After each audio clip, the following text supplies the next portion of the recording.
ወአለይኩም ወራህመቱላሂ ወበረካቱ። ጀማል ወንድሜ እንዴት ነህ? ደህና ነህ ወይ? ሰላም ነኝ። ኢትዮጵያ እየተከታታይህ ነኝና አንድ ነገር ምክር እንዲሰጥ ፈልጌ ነው ጀማልዬ ማለት ነው። እኔ ያለሁት በስደት ላይ ነው ማለት ነው።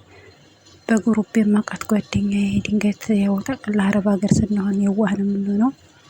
ብር አበድሬያት ነበረ። እኔ ያለሁት ዱባይ ነው። 4200 ድርሃም ማለት ነው። እና ልጅቱ ቦልካይ ጠፋችብኝ። በጭንቀት ልሞት ነው። ጀማል ምን ትመክረኛለህ? ልጅቱን ደግሞ አላቃትም፣ በቁርብ ነው የማውቃት። ማለት ያው መቼም አረብ ሀገር ስንኖር አላህን በቁርአን በምን ስትገናኝ አላህን ትፈራለች። ትሰጠኛለህ በሚለው ድንጋይ ሰጥቻት፣ ልጅቷ ያለችው ሳኡዲ ነው፣ እኔ ያለሁት ዱባይ ነው ማለት ነው። እና ቦልካኝ ጠፋችብኝ። እንደው ምን ትመክረኛለህ? ወይ ምክር ስጠኝ ወይ ደግሞ ቪዲዮ ስራበትና በኮሜንት ምናምን ጓደኞቼ ምክር ይምከሩኝ ማለት ነው። በጣም እየተጨናነኩ ነው ያለሁት ነው። በእርግጥ ነገ በአሄራ በሙልኪያ እጃዛታለሁኝ፣ ግን እስከዛው ድረስ እንደው የሰው ምክር ቢያጠነክረኝ ብዬ ነው። አማና እንዳታልፈኝ እሺ። ያአላህ ከወንጀል አስዳን፣ ያረቢ እርጋታን ስጠኝ፣ ያገፋር ሰላም አምጣልን፣ አንድነት እዝነት ሞላብን። እሺ እንግዲህ እንደሰማችሁት ነው። በጣም ያሳዝናል። ብቻ ማን ይታመናል የሚለው ነገር ነው።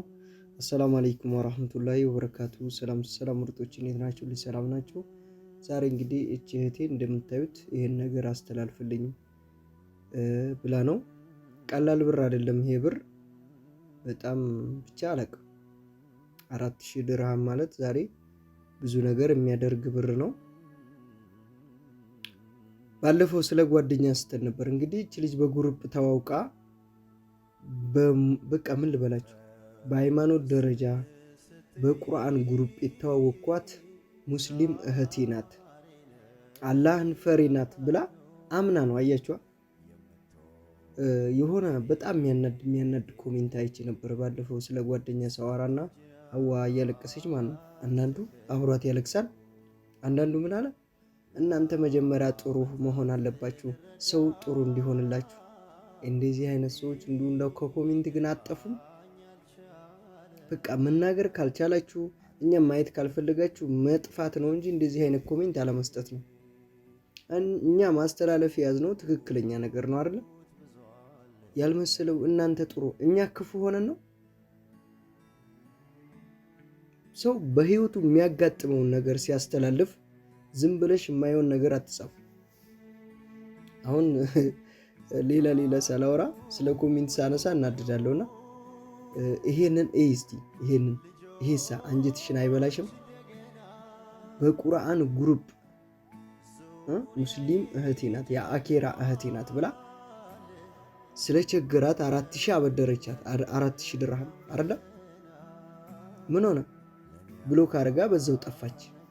ፎቶዋ አይታወቅ፣ ምንም ነገሯን አታውቅም። በቃ በግሩፕ ብቻ ስላወቀቻት እቺ እህታችን የሰጠችው በግሩፕ የመጣ ሰው ቁርአን አብራኝ የምትቀራ ሴትዮ ትከዳለች ብላ አላመነችም። አያችኋ፣ ብዙ ጊዜ በሃይማኖትም እንሸወዳለን። አያችኋ፣ ለምን ክብር አለው። እዛ ግሩፕ ውስጥ የተገናኘ ሰው በብር በኩል አያስብም። በቃ ለምን አዱንያ ኑሮን በደረጃ ነው የሚያዩት። አዱንያን ትተዋል፣ ወደ አኼራ ናቸው። ሰው እኮ ወደ አላህ ሲመለስ አዱንያን ከጀርባ አርጎ ነው አይደለ? ያን ነገር በማድረግ ነው እህታችን የሰራችውን ገንዘቧን ሰታ እንዲህ የተደረገችው። ለእናንተ ትምህርት ይሆናል ብዬ ነው። ልጅቷን የምታውቁ ከሆነ እንደዚህ አይነት የቁርአን ግሩፕ ውስጥ ካላችሁ እቺ ልጅ አጋልጡልኝ። አያችኋ፣ ያረከውን አታውራ ያላችሁም አላችሁ። 50 ቆርቆሮ ቅጠል ገዝቼ ጠፍቶኛል። እኔ እኮ ያረኩትን እያወራሁ አይደለም፣ ከዛ በላይ እኮ ያረኩት ሞልቷል። እናንተ አጊታችሁ ያረጋችሁትን ችግር የለውም። አንዳንድ ነገር እኮ ሰው አበድረኝ ብሏችሁ ራሱ ስታበድሩ አላህ ምንድን ነው የሚቆጥረው? እንደሰጣችሁ ነው የሚቆጥረው። በቃ ከችግር እንዳወጣችሁት። ለምን ያ ሰውዬ በቸገረው ሰዓት ስለደረሳችሁለት። እና ያረኩትን ማውራት ፈልጌ ሳይሆን ስራው የሚያናድ ነው። እናንተ እኮ ብዙ ነገር አድርጋችሁ ብዙ የምታስቡለት ሰው በዚህ ልክ እናንተን ሲያያችሁ በቃ እኔ ስደትን ለቅቄ መጥቼ ስራ አልጀመርኩም። ይዘን ሰዓት በቃ እዚህ ከኔ ጋር አንድ ሆነ ብሎ እኮ ነው ረግጦኝ ሄደው። ግን ፈጣሪ ጥሎ አልጣለኝም። እኔ ይኸው እዚህ ደረጃ ደርሻለሁ። እንኳን 50 ቆርቆሮ አይደለም ስንት ቆርቆሮ ልገዛለት እችላለሁ። አሁን የሰውዬ በዛ ሰዓት አብሽር ማለት ነበረበት። እኔ ከስደት ተመልሼ ከእስር ቤት ወጥቼ ወይስ ደግሞ መጥፋት ነበረበት? እንደዛ የምወደው ጓደኛ እንደዚህ አይነት ነገር ነው። ጓደኛን አምናችሁ ብዙ ነገር ትሆናላችሁ፣ ትጎዳላችሁ። ያን ነገር በዚህ አያይዤ እቺ ልጅ በጓደኝነት ስለተበላች ነው፣ ክደት አይደለም። በጓደኝነት አምና ሰታ አሁን ራሷ ፈልጋ ሰታ ነው ልትሉ ትችላላችሁ። ግን ጉሩፑ ነው ዋናው ነገር የመጣችበት። ብዙ ጊዜ ቁርአን አብረው ቀርተዋል። እዛ ውስጥ ነው የተዋወቁት። የአኬራ እህቴ ናት ብላ ነው ይህንን ገንዘብ አውጥታ መስጠት የቻለችው። ስለዚህ ይፈረድብሻል? አይፈረድም። አንድ ሰው በቁርአን መንገድ ተገናኝተን በዲናችን ተገናኝተን አምነዋለሁ እንዲህ ይህ እኮ በጣም ለሃይማኖታችሁ ደካማ ጎን አላችሁ።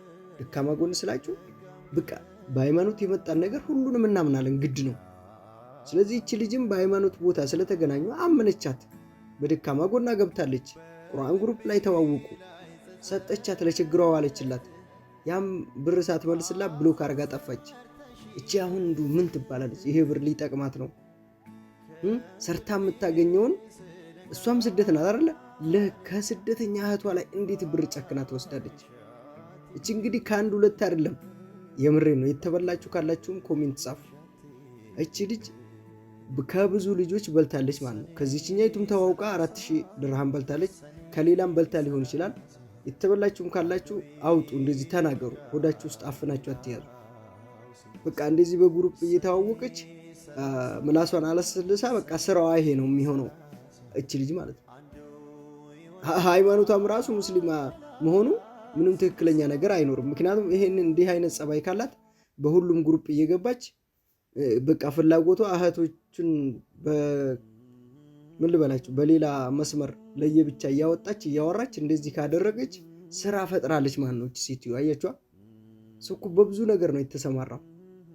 በምን ከሰው ጉሮሮ ገንዘብ እንብላ ብላ ነው እንግዲህ እንደዚህ ያደረገችው። እና ያረከውን አታውራ ስትሉኝ እኔ ያረኩት አሞኝ ሳይሆን በጣም ስላናደደኝ ነው። አንዳንድ ነገር ሰውን ከፍ አድርጋችሁ ስታስቡት እውነቴን ነው የምላችሁ። ከስደት ሀገር ስትመለሱ እዚህ ሀገር ስትመጡ ከጎናችሁ ሰው ስራ ይሄን ስሩ። በዚህ በቃ ለምሳሌ አሁን ኮምቦልቻ ነው ያለሁት። ኮምቦልቻ ላይ የሚሰራ ስራ በምን ያዋጣል እንዴት ነው የሚለውን ጓደኛ ያስፈልገኛል፣ ሰው ያስፈልጋችሁ። በየሀገራችሁ ሰው ስራ ሰርቶ ስራ መፍጠር በቃ የሆነ ነገር።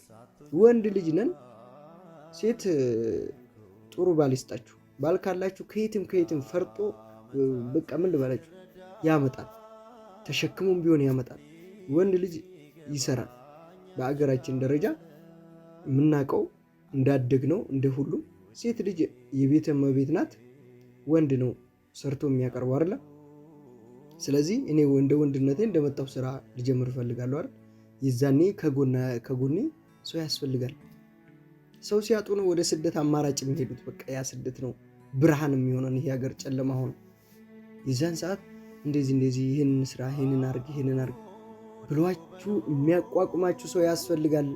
የሚያቋቁማችሁ እናንተን የሚሰብራችሁ ከሆነ እዚህ የሚጠብቃችሁ በጣም ትጎዳላችሁ።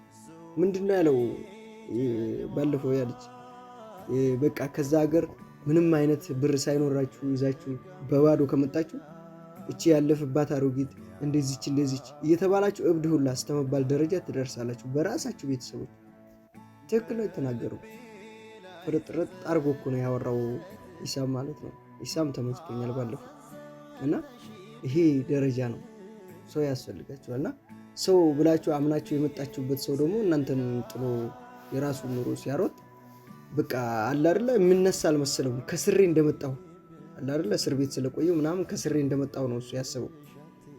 እና ለመከራችሁ የመጣሁበትን ጉዳይ ከኔ ጋር አያያዝኩት በጣም ስለተናደድኩ ነው። በኮሜንቱ በሁሉም ነገር ማለት ነውና ራሳችሁን ጠብቁ። በምንም ግሩፕ ይሁን በምንም የምትተዋወቁትን ሰዎች ዝም ብላችሁ ገንዘባችሁን አትስጡ። የሰው ገንዘብ የእናንተን እያጠፋ ነው የሚሄደው። እናንተ የሰው ገንዘብ ስትወስዱ ፈጣሪ ደግሞ የእናንተን ገንዘብ ራሱ የሰው ገንዘብ ካለበት የሰው ያደርግባችኋል። የሆነ ቀን በቃ ባዶ ትቀራላችሁ።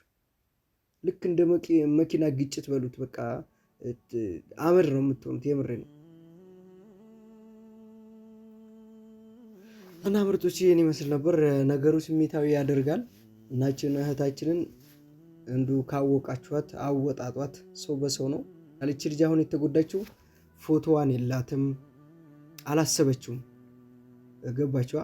ፎቶ የላትም፣ የአገር ምናምን በቃ ቤተሰቧን አታውቅም፣ የሆነ መረጃ የላትም። በቃ ይህ ነው እኮ አንድ ሰው በጣም ብቻ ስለተቀራረባችሁ ብቻ መረጃ ሳይኖራችሁም ይሄ ነገር ማድረግ ጥሩ አይደለም። አሁን እቺ ልጅ ሚዲያ ላይ ብትታወቅ ፎቶ ቢኖራት የሆነ በቃ ፎቶ ለጥፋችሁ እቺ ልጅ የምታውቁ የሚባል ቢሆን ቀላል ነበር ለሚዲያ።